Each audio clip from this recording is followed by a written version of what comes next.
Pennsylvania could be facing a constitutional crisis this winter, and it all has to do with how we elect our congressmen. Our story begins in 2010. The Tea Party is pushing back like crazy on proposals in Washington that would become known as Obamacare. And in that year, Republicans won complete control of the Pennsylvania General Assembly and the governor's office.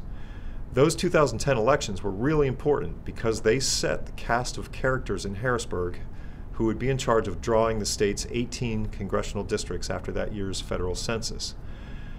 What happened was Republican political smarts and space-age mapping technology combined to create a map that so far has proven to be a near-perfect example of how to build a map that favors one party. Too perfect, maybe. After 3 congressional election cycles that have seen Pennsylvanians send 13 Republicans and 5 Democrats to Washington, Democrats pushed back in court. In a lawsuit filed last year, they alleged that the maps created in 2011 so diluted the voices of Democratic voters across the state that they are in violation of a clause in the state constitution that guarantees free and equal elections.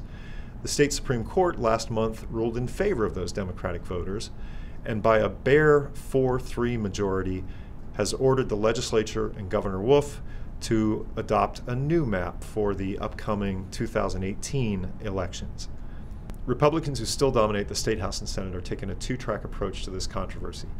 On February 9th, they are expected to give Governor Wolf a replacement map. The governor and the legislative leaders would then have 6 days to agree on final terms of that map and send it to the court. If the court approves, we may have a new map in place for the new election. If the governor and the legislative leaders can't agree, the court has said that it would write its own map. And that could trigger the constitutional crisis because the Republican legislative leaders have said that they do not believe the court has any power to actually draw a map. What could a new map look like? There are a lot of possibilities, and they all depend on what your goals are. Visual journalists at 538.com recently did a great job of showing how 7 different policy priorities would play out in Pennsylvania and what the trade-offs would be. In the real world here in Harrisburg, Republicans have said they would like to move as few voters as possible into new districts to minimize confusion. Our legislators and Governor Wolf may also try to avoid creating new districts that would force 2 sitting incumbent congressmen to run against each other. We should all know how this ends up by month's end. That's when, barring additional surprises like a change in the May 15th primary date, the candidates for Congress can start getting signatures to earn their spots on the ballot.